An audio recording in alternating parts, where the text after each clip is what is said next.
అలా చూడాలంతే సార్ ఎన్నికల సంఘంపై అమెరికాలో రాహుల్ ఫైర్.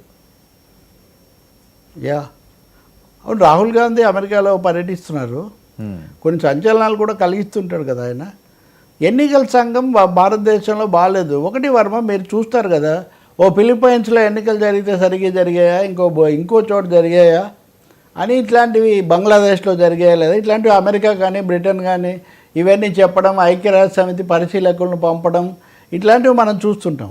ఇప్పుడు భారతదేశంలో ఎన్నికల మీద కూడా అలాంటి సందేహాలు కొన్ని కలుగుతున్నట్టు ఇప్పుడు అనిపిస్తుంది మనకు. ఈ మధ్య జరిగిన 2-3 రకాల పరిణామాలు, ముఖ్యంగా ఈవీఎంల మీద వచ్చిన సందేహాలు. మొన్న మీకు చెప్పాం, మనం మాట్లాడుకున్నాం, ఈవీఎంలను నమ్మకూడదు అని అమెరికా నుంచి వచ్చిన తులసి గెబార్డ్ చెప్పి వెళ్ళిన సంగతి కూడా మనం చూసాం. రాహుల్ గాంధీ బోస్టన్లో పర్యటిస్తున్నారు. అక్కడ శ్యామ్ పిట్రోడా కూడా ఉన్నట్టున్నాడు. అక్కడ ఆయన చెప్తున్నాడు, భారతదేశంలో ఎన్నికల వ్యవస్థ పక్షపాత వైఖరి తీసుకుంది, అన్ఫెయిర్గా, అది సక్రమంగా వ్యవహరించడం లేదు, ఇది నేనేదో చేస్తున్న ఆరోపణ కాదు. మహారాష్ట్ర ఎన్నికల్లో ఓటర్ల సంఖ్య కంటే ఓట్లు వేసిన వాళ్ళ సంఖ్య చాలా ఎక్కువగా ఉంది. దీని మీద మేము పరిశీలించుకుంటాము అంటే మాకు డేటా ఇవ్వడానికి వీలు లేకుండా రూల్స్ కూడా మార్చేశారు, పారదర్శకత లేదు అని. నిజంగా ప్రతిపక్ష నాయకుడు భారత పార్లమెంట్ లోక్సభలో ప్రతిపక్ష నాయకుడు నెహ్రూ గారి మునిమనోడు అమెరికా వెళ్ళి భారతదేశంలో ఎన్నికల వ్యవస్థ గురించి ఫిర్యాదు చేస్తున్నారంటే దీన్ని చాలా తీవ్రంగా తీసుకోవాలి. తీసుకొని ఎలా దిద్దుకోవాలి. అంతకుముందు సుప్రీంకోర్టు కూడా చెప్పింది, మనం కూడా చెప్పాము, చాలా రాష్ట్రాల్లో చాలాసార్లు ఈ ఫిర్యాదులు వస్తున్నాయి. సుప్రీంకోర్టు కూడా కనీసం 1/2 డజన్ పిటిషన్లు దాని ముందు విచారణలో ఉన్నాయి. ఇటువంటిప్పుడు ఎన్నికల కమిషన్ స్పందించడానికి ముందే భారతీయ జనతా పార్టీ ఎంపీ సంబిత్ పాత్ర స్పందిస్తున్నాడు. ఇది భారతదేశానికి అవమానం, రాహుల్ గాంధీ దేశద్రోహి అని. ఇదేంటి సార్? ఇప్పుడు మోదీ గారు ప్రధానమంత్రి అయిన తర్వాత కూడా జపాన్ వెళ్ళి మన్మోహన్ సింగ్ వీళ్ళంతా అవినీతి పరులు, మేము వచ్చే వరకు అవినీతి పాలన నడిచింది భారతదేశంలోని విమర్శించారు.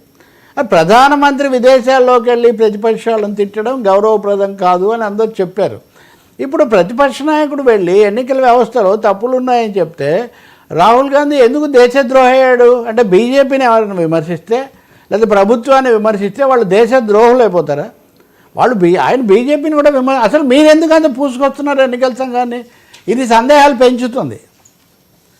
సందేహాలు ఎందుకు పెంచుతుంది అంటే, ఎన్నికల సంఘం కదా సమాధానం ఇవ్వాలి, సుప్రీంకోర్టు కదా పరిశీలించాలి. కాబట్టి ఇది చాలా తీవ్రమైన విషయం. రాహుల్ గాంధీ ఒక చెప్పదలుచుకున్నాడు ఆయన ప్రపంచానికి.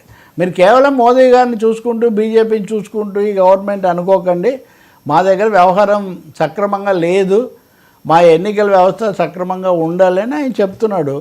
భారతదేశం ప్రపంచంలో అతిపెద్ద ప్రజాస్వామ్య దేశం అని మనం అంటున్నప్పుడు, ఈ అతిపెద్ద ప్రజాస్వామ్య దేశంలో సక్రమంగా ఎన్నికలు జరుగుతున్నాయనే నమ్మకం ప్రతిపక్ష నాయకుడికి లేకపోతే ఇంకా ప్రజాస్వామ్యానికి ఏముంది? సో ప్రజాస్వామ్యం ఎక్కడ మొదలవుతుంది? న్యాయమైన, నిష్పాక్షికమైన, సక్రమమైన ఎన్నికల పద్ధతితో మొదలవుతుంది. అది జరగడం లేదు అని చాలా ప్రాంతీయ పక్షాలు నేను ఇంతకుముందు కూడా చెప్పా కదా, బీజేపీ జీవీఎల్ నరసింహారావు దగ్గర నుంచి, చంద్రబాబు దగ్గర నుంచి, జగన్మోహన్ రెడ్డి దగ్గర నుంచి, కేసీఆర్ అందరూ మాట్లాడిన వాళ్ళే కదా. కాబట్టి దీన్ని ఎందుకు మీరు ఒక జాతీయ అంశంగా తీసుకోరు? రాహుల్ గాంధీ లేవనెత్తిన దాన్ని ఒక రాజకీయ కోణంలో స్ఫూర్తితో తీసుకొని ఎన్నికల సంఘం అఖిలపక్ష సమావేశం జరిపి అందరి దగ్గర ఫిర్యాదులు, అన్ని అనుభవాలు తీసుకొని సుప్రీంకోర్టు ద్వారా ఒక పరిష్కారం తెచ్చుకోవచ్చు. అంతేగాని నిన్నేమో బీజేపీ నాయకుడు సుప్రీంకోర్టు ఈ దేశంలో అంతర్యుద్ధాలు తెచ్చిపెడుతుందని ప్రధాన న్యాయమూర్తి సంజీవ్ ఖన్నానే తిట్టాడు. సుప్రీంకోర్టు అంతర్యుద్ధాలు తెస్తుందంట. అలాగే మాజీ ఎన్నికల కమిషనర్ ఖురేషి, ఆయన ముస్లిం కమిషనర్గా ఉన్నాడని ఆయన అన్నాడు. దేశంలో మీరు ఇంత బండబుద్ధులు తిడుతుంటే ఏం లేదు వ్యవస్థలను. ఆయన అక్కడికి వెళ్ళి ఏదో ఒక సాధారణ సందేహం వెలిబుచ్చితే ఆయన మీద విచ్చుకుపడడం ఎందుకు? ముందు పిల్లి కళ్ళు మూసుకొని పాలు తాగితే ఇదే వదన్నట్టుగా ముందు కళ్ళు తెరిచి మన ఎన్నికల వ్యవస్థను దిద్దుకోవడానికి సిద్ధమవ్వడం తక్షణ అవసరమని అనిపిస్తుంది. Thank you.